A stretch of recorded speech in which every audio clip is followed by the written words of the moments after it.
Welcome to the podcast that looks at truth, fiction, and reality with a smirk.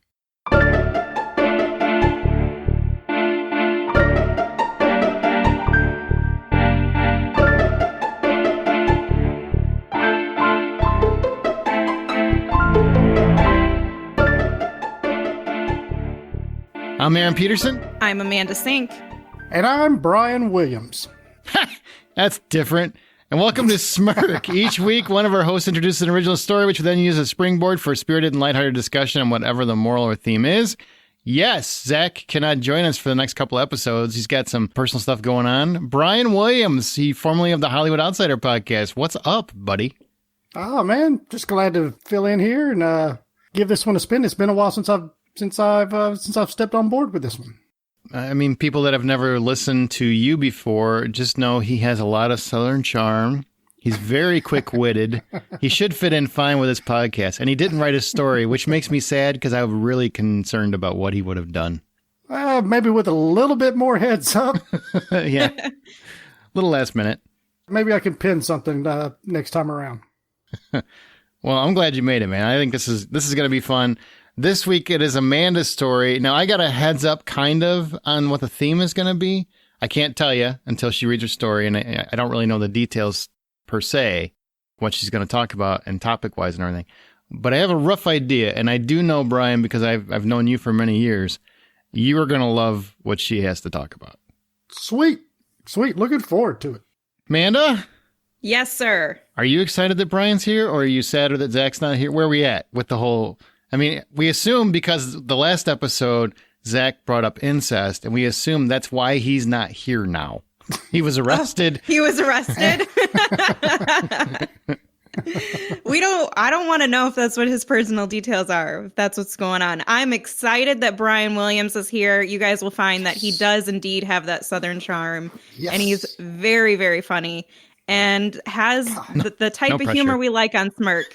Setting their expectations very high here. All right. Thank you. Should I lower the bar? Should I start with, it's going to be rough. we should definitely lower the bar. Definitely. No, I'm excited to be here. Again, with you, Amanda, it's always fun. And Aaron, it's always, we have a blast every time, no matter what. Man, I thought he was going to go a different direction with that. I did too. I know. This time I'll be nice. That was a pause that I was concerned about. All right, well, let's get into it. Amanda, it is officially your turn. It's your story. Take it away. All right, it's time for my story.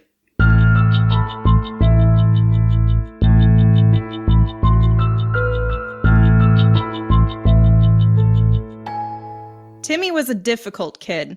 Not to say he didn't have his highlights, but it could be a troublesome project for his single father, Steve, to maintain discipline and order with young Timothy. Rambunctious? Sure. Intelligent? Definitely. Irresponsible and defiant? Absolutely. For far too long, Timmy had cast his father's requests and demands aside like the wind. His selfish disrespect had grown fierce and nearly unfathomable. Timmy was angry at the hole his mother's absence left in his life, and Steve was at his wits' ends with how to steer the ship around. Then, a solution dawned on him. As they left the pound with their new dog, a lovable stray mix of God knows what, and without a name, Steve immediately regretted getting Timmy a pet. The young boy barely showed any interest in the animal other than to shove her away and yell at her for excitedly licking every inch of his person. "What do you want to call her, Timmy?" Steve asked nervously. Timothy threw the dog in the back seat before exclaiming, "How about dumpster fire? This dog is already annoying. Can we give it back?" Steve sunk his head.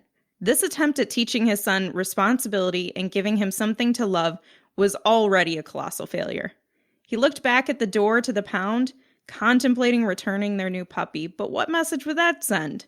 His son needed to learn to care about more than just himself, and Steve believed in his heart this pup could be the key. "No, Tim, get in the back seat with her and let me know when you think of a name." His tone was firm, and as rebellious as Timmy could be, he wasn't an idiot. His dad was not messing around. The car pulled away from the pound, and this young dog was bouncing everywhere possible, excited to start its new life. Timmy, on the other hand, stared the animal down with a hearty dose of resentment. Why do I have to take care of this idiotic dog? He thought to himself as he rolled down the window, allowing the pup to stick her head out the window.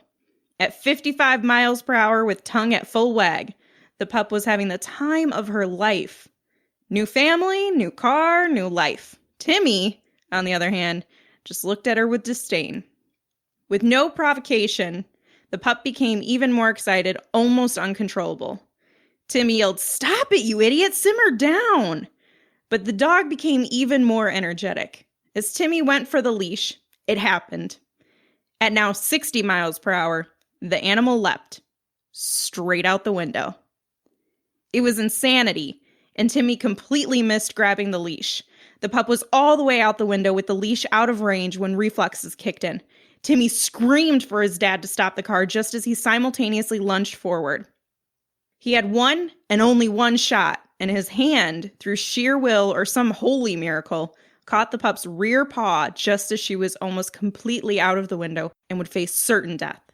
Timmy held on for dear life even as the animal swung back at the car and whined at the impact. She was hurting, but she was alive. Steve finally brought the car to a stop there on the edge of the highway. He turned around and saw his son, his difficult, selfish son, grasping desperately at the paw of this poor animal with an obvious lack of knowledge when it comes to issues like gravity. Steve jumped out the car, swung around to Timmy's side, and gently brought the dog down safely to the ground. Timmy jumped out of the car, panicky and visibly upset. Without thinking, he ran to their new pup, who was excitedly pretending as though her recent near-death incident never happened, and Timmy grabbed her and hugged her with every ounce of energy he could muster. The adrenaline was fading, and still Timmy held her closer. As Timmy's eyes began to tear up, so did Steve's. They both sat there on the side of the highway, holding their new pet close before Timmy was finally able to speak. "I think we should name her Spring," which they both laughed at for a good long time. It was that moment, that very moment, that Steve finally knew his family was going to be just fine. Well, I teared up. Ah, Brian, are you still alive with us? Or are you in tears too? Give me a minute. Ah, Dogs. You stories. saps. Dogs. Oh yeah, anything. I can't even watch a dog movie these days anymore because inevitably somebody dies. Human, animal, one of the two. Somebody, you can't have a dog movie without it. So, yeah, anything sappy with a dog involved, and I'm boohooing like crazy. What do you think the moral or the theme of this story is?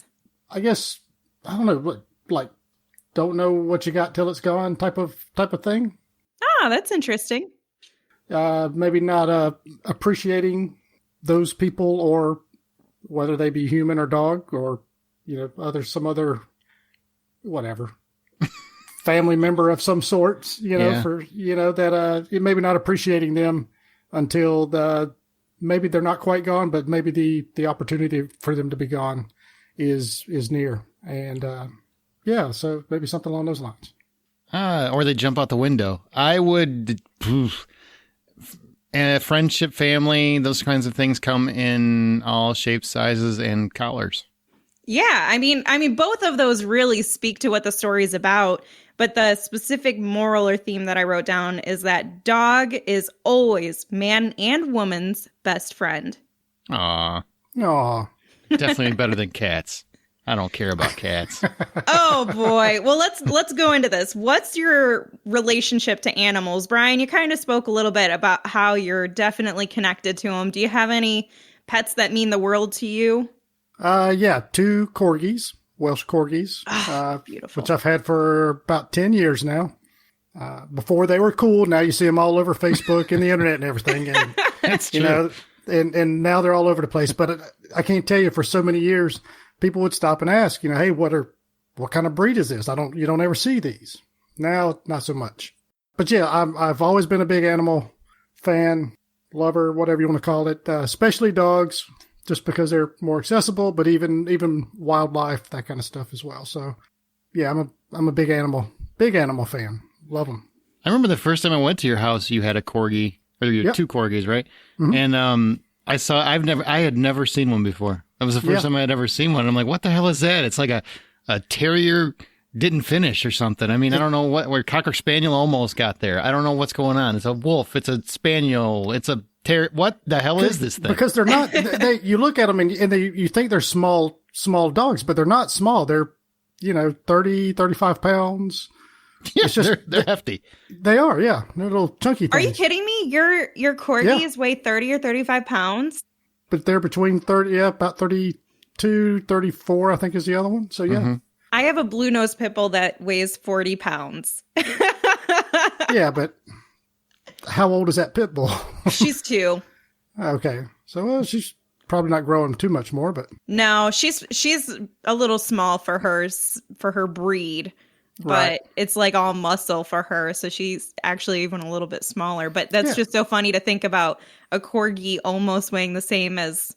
Yeah, right. And of course, they are a little larger. I mean, the vet says they're fine and good weights and all that stuff. But you typically see them a little bit smaller. But even still, it's almost just like you got a medium-sized dog and they just, forgot to give them legs. Or but longer also, legs. if they lost, they're so low. If those pups lost any weight, then their butts wouldn't wiggle as much. Exactly. The butt wiggle is where it's at. Those fluffy little loaves of bread are just adorable. My wife has a dog. There you go. That's a Bichon Frise, and I bought it for her when it was a newborn puppy. It's not my favorite dog of all time because my favorite dog is the one I grew up with, Sandy. She was, my dog, but my wife's dog is one that's been around for 14 years, and it is the smartest dog I've ever had. I've had several. The smartest dog. I mean, and they say they're circus dogs because they're very intelligent, and when you get one and you learn how quickly you can train one to do, I mean, you get why they're always in the circus because they freaking learn. They are smart and they adapt, and you can't really fool them. You know how a lot of dogs, you do the ball trick where you fake throw the ball just to see them run after it? Not once has this dog ever fallen for it. Not one time. Not once. And I've done it with every dog I've ever had, every dog I've ever met, and it always works, but it doesn't work with this dog. My other dog was a lot dumber. Do you have any other relationships with animals? Are you a big animal fan in general, or is it the ones that you have a connection with? I love animals, period. I don't care if it's a manatee or a giraffe or some kind of sloth or whatever. I love animals. And my favorite animal, which is on my bucket list to meet and get a selfie with, is a quokka. What is a quokka? What is that? Feels offensive. This is a clean podcast. This Brad. is a very clean story, or whatever, not story so much. But yeah, a quokka is a marsupial. It looks kind of like a possum, but it is always smiling. It's called the happiest animal on earth, and they live in Western Australia. Just look them up. They're famous for their selfies. Quokka, quokka. Stop swearing. So no, they are the most adorable creature, and they're famous for their selfies. I very much love all animals except cats. I really have a disdain for cats. People think I make this up or I exaggerate it. No, I really don't like them. There's just another lot of cat lovers, and they're probably listening. Yeah, good for you. I'm glad you enjoy them. I'm not with you. Don't bring them over. They're just not my friends. I really, really love dogs, and I had a rabbit growing up that didn't do anything. My mom, I think, forgot to feed it, and it died. And then I had a hamster. Obviously, you were very close to it. I liked it just because it was cool, except it didn't do anything except hop and go to the bathroom. That's really all they do. That's what rabbits do. And if you got somebody else in there, they do something else. That's about it. And I had a hamster and a gerbil, and those are basically just rodents that run around on a wheel over and over. But I don't find them very entertaining, so I still love dogs. What about you, Amanda? I mean, you're basically a monster if you don't love dogs. I love dogs. I love my dog the most. She's spoiled. She's adorable, though. And it is always fun, though, having a pit bull and taking them for walks or taking them to like farm and fleet or like stores that accept animals and seeing the difference in people who've had maybe exposure to more negatively trained or improperly trained pit bulls who maybe scare them or are off-putting, and then other people who have had positive exposure and have no problem walking up to my dog who will just lick your entire hand over and over again. She's the sweetest girl ever, but I love her. And then I did get to meet, so my favorite, it's not an animal, it's a mammal, but we're going to put them in the same category, is a dolphin. And I finally got to meet a dolphin last year on a cruise that actually Brian put together. Yeah. Yeah, that's true. The Hollywood Outsider cruise. Yeah. So much fun. It was pretty great. So I love animals. I love cats too, though. I used to have a cat and I loved her. They're not always the friendliest. And my cat did bring a live mouse into the house, which was horrifying. I basically just stood on the couch screaming and calling like friends, my parents, asking somebody to come over and get it. Brought you a gift. Yeah. Cat was being sweet. That's not the kind of gift I want. Well, she can't shop, or he can't shop at, Macy's or What's whatever. the return policy? Well, I ordered you this. You like it? Kind of like getting something from, like an in-law or something. You just say, you smile, say thank you, and you just carry it to a different room and throw it out. I was not getting near that. Or, in this case, outside the back door or something. But, you get the point. Toilet. That's right. Just flush fast. So kind of going back to this story where Steve, as a parent, is really trying to rein Timmy in and teach him life lessons and get him to show some level of accountability and responsibility. Even if you're not a parent or taking your own experience, what do you think of Steve's approach to tough love with Timmy, where he just says, get in the back and figure it out? It's interesting. I think that there is some, credibility to it. It's kind of an approach that nowadays that probably should be taken a little bit more frequently. I think in the right, in certain situations, I think it is a good course of action to take. Sometimes you just have to figure it out for yourself, because there are times in life where, sorry, nobody's going to bail you out. Nobody's going to do it for you. Mm-hmm. So just figure it out, make it happen, do it. I really feel you can bring out the best of people if they love animals. I mean, if they don't love animals, they don't love animals. There's nothing wrong with that. That's your choice. I mean, you're sad, but hey, teach their own. If you give a kid or a person an animal and they care about animals, they're going to care for it. They're going to want to care for it, I would hope. And if they're even remotely responsible or have that in them, as a parent, you should be able to identify that. And if you know that your kid has that in them, then yeah, I think it's a really good idea. It's good for adults too. I know adults that were not very responsible, and for whatever reason, as a couple, one of them decided to get an animal, and they had to learn how to be responsible. And a part of that is you have to learn sacrifice. It's very important when you have a dog. You can't just spend all your time running around town. You have to make time to be home because there's an animal there. You have to remember to feed it. You have to remember to take it out. Like, there's a lot of stuff involved with having a pet. Now, cats are easier because cats are, in my opinion, cats are for people that just want to have a pet, but they don't want to really take care of the pet. They just want it around when they get home because it's like low maintenance. That's what they think anyway, until you have one. These damn things are high maintenance. Dogs are a lot more responsible. You have to have a lot more responsibility. I feel like you get a lot more affection and love from them as well. So I think it teaches a lot of things. Most importantly, responsibility, compassion, caring. Yeah, I will say this, though. Mandatory bonding like that with an animal in general is not a good policy. Yeah, you should make sure you're interested in it in some way. You never know if yours is the serial killer or not. Yeah, you don't know if you got the wild, crazy dog or something. Now you just put your little kid in the back seat, trapped in there with not a rabid animal, but you get the point. You don't know this dog's temperament. Story could have went other way. Right, exactly. That thing could have just taken his kid's jugular, and you couldn't have done nothing about it because it would have taken you a solid 30, 45 seconds to come to a complete stop, get over the side of the road, get out of the car, get into the back seat, and pull the dog off to your dead kid. I love how you went with the more logically sound and plausible scenario, where I went with, What if your kid's a serial killer and they try to murder the dog or torture it? And throw that dog out the window while the car's going 60 miles an hour. Well, but- Dad How do we didn't know see. it wasn't intentional? Well, I don't know. Hey, as far as the kid goes, if the kid is going to do that, he's probably smart enough to wait till nobody's looking, so he can, he can have an alibi, or the dog slipped on something and cut its own throat, whatever the case is. But I didn't do it. Oh my God. Dad, biggest ball of yarn. Look.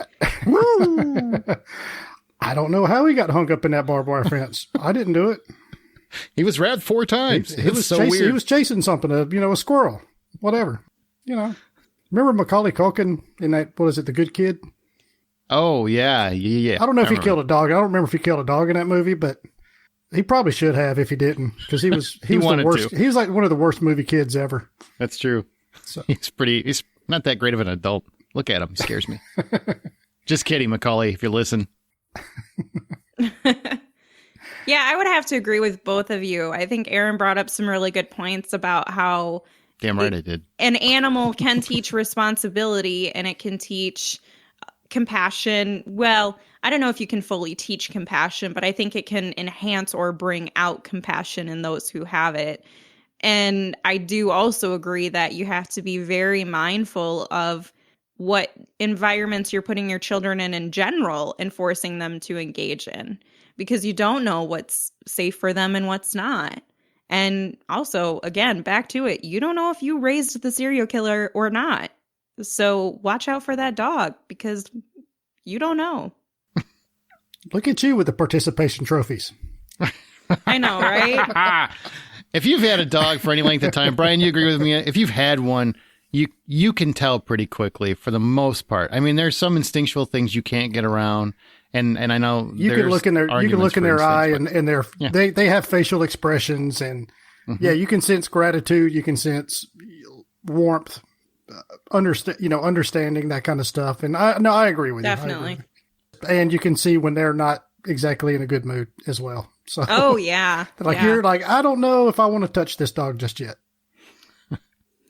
Have you guys ever experienced, and this doesn't have to be related to animals, but have you ever experienced a life-changing event that developed a bond? So in this story, Timmy and the dog Spring developed a bond because Timmy saved the dog's life and began to love it in a newfound way and found a new level of appreciation for the animal. So has anything dramatic happened that created a bond between you and someone else or something else? The only thing I can really equate with that maybe is military service.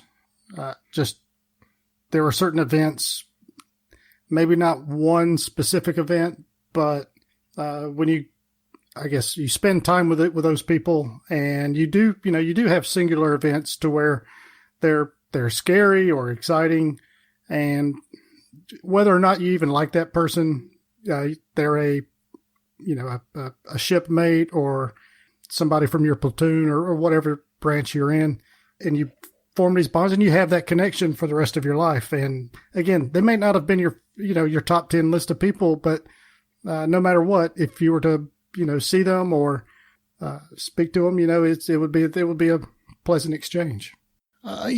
Yeah, I can. I remember playing Xbox like 10 years ago, a stupid video game, and becoming a lifelong friend to this bald Southern dude. Just because we ended up meeting up online one time. And now we've taken cruises together. We did a podcast for 8 years together. We've done, I don't know how, we've hung out together plenty of times at each other's. Well, he hasn't come here, but I've gone there plenty of times. So yeah, random things. I don't know if I'd call that traumatic, but it's a traumatic relationship. Well, it could be dramatic. So maybe he kept screwing up the game for you and getting the two of you slaughtered, and it was dramatic for you. More like screwing up the podcast usually, but that was intentional. Yeah. A lot of that was. Some of it wasn't. I could tell you a sadder story, Amanda, but you're a pit bull fan. But I will say I got very, very close to my uncle's dog because he was attacked by a pit bull. And it was a very bad incident, which, yes, it will scar you. But I've unfortunately, there are truths to that. But it brought me very, very close to the beagle that was attacked, because I was never very close to my uncle's dog. And then in seeing that dog, it was like a 20-year-old beagle. I'm not even exaggerating. And put up the fight of his life and stayed alive. This thing was just savagely attacked and blood everywhere and everything else, and still kept getting up. It was like the raging bull of beagles or something. I was very proud of that dog. I'm like, wow, I've never seen an animal that refuses. Like, he's already on death's door, you would think. He's like 20, I'm not exaggerating, he's like 20 years old. And he just kept going. Wow. Aww. Wouldn't quit. Would not quit. quit. Well, that's a movie to begin right there. Start the script. Don't show the nitty-gritty details, but we can take humans being brutally beaten, but not animals. Yeah. See, I love like nature shows. I love watching them. I love seeing all these animals in the wild. And I know that like when you've got the predator chasing the prey, and I know it's nature. It's got to do that to survive and all that stuff.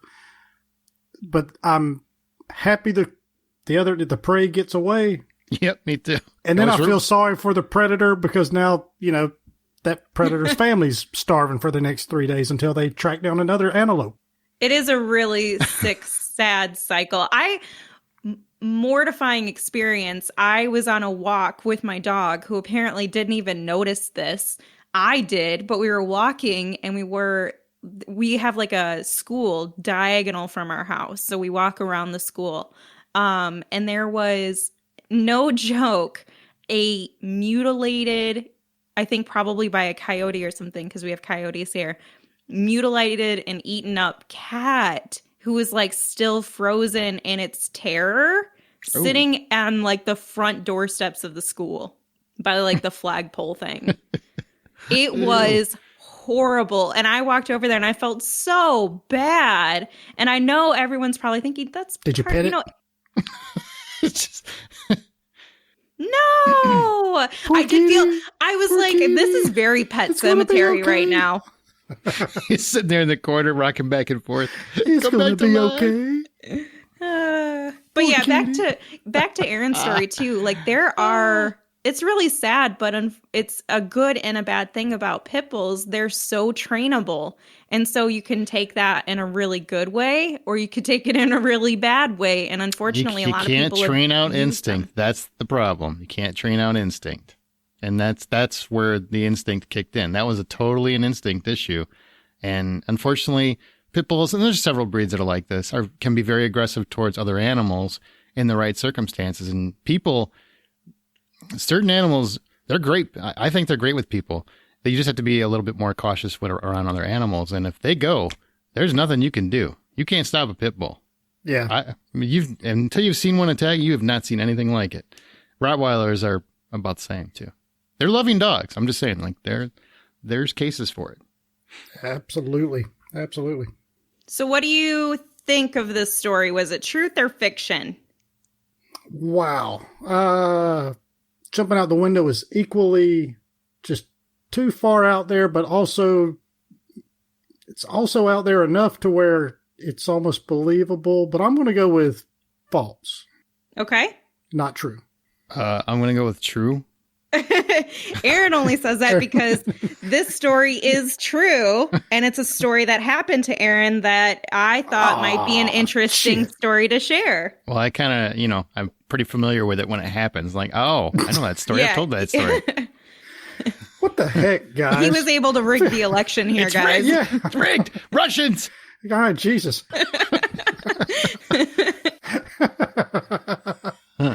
Gosh. Oh, very true story, except it was my mother, obviously, and it was with my Uncle Denny who was driving.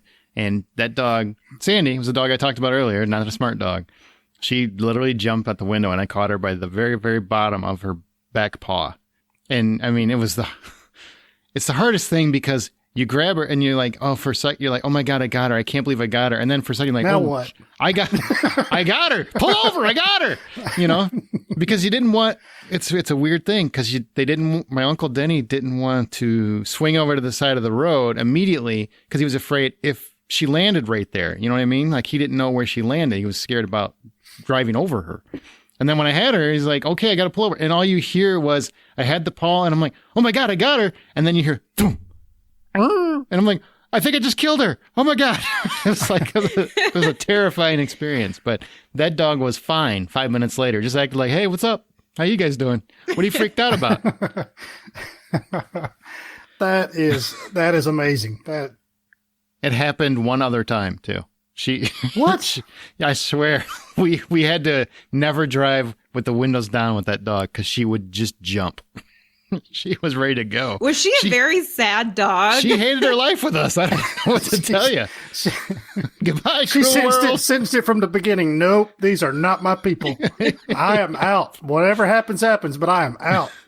She would just be panned away and see anything that caught her eye, and she's like, I think I could make it. Boom. Where did she? Why? Good gracious. I don't know if I've ever heard of a dog jumping out of a moving vehicle. I'm not saying it's never happened. Obviously, it's happened twice to you, so it happens way more than I ever imagined. Just one dog, though. Yeah, One the dog. statistics in this episode on dogs jumping out the windows is... Yeah, it's just unfathomable. It's just, yeah. So, like I said, again, I've never heard of that happening. And hey, again, I'm from the South. This is where, dogs in the back of the truck all over the place. Smarter dogs. Well, apparently. I guarantee a pit bull wouldn't jump out because they're like, no. I mean, I'm ripped, but I'm not that stupid and ripped. So, although I kind of get why people have cats in that respect. There's a win for the cat column because cats don't do that. They're like, no, I am not doing that. And if I did, I'd be fine because I'm a cat. Wow. That's right. What is the title of your story? A dog's paw shall rule them all. There you go. All right. Unless you got a better title, Brian, you want to feel free to throw it in there. No, I guess we'll just roll with that. We can shorten it to a dog's paw. There you go. Okay. All right. Dog's paw it is. To rule them all just kind of throws it off a little bit. You're just picturing everybody running to Mountain Doom with this dog? Maybe that's the goal, Brian. Maybe we want to throw him off with the title. Yeah, but I'm thinking about no. seeing the podcast episode, and I just see a dog's paw and then ellipsis, like going. What? That's true. That's awesome. A dog's paw. ... to rule them all. All right, as our show goes, we will occasionally pick listener stories to read and discuss on Smirk. If you'd like the chance to have yours read, email it to mystory@smirkpodcast.com. I think we have one coming up in a couple weeks that we got over the break that we just haven't got to yet. My name is Aaron Peterson, obviously. And if you like Smirk, please share this episode on your social media outlets. Be sure to rate us in whatever podcast app you use. You can follow us by joining our Facebook group or on Twitter @Smirk Podcast and use the show's hashtag Smirk. Be sure to subscribe to Smirk on your podcast app of choice. Our website is smirkpodcast.com. And as you write your own life story, always remember to tell it with a smirk.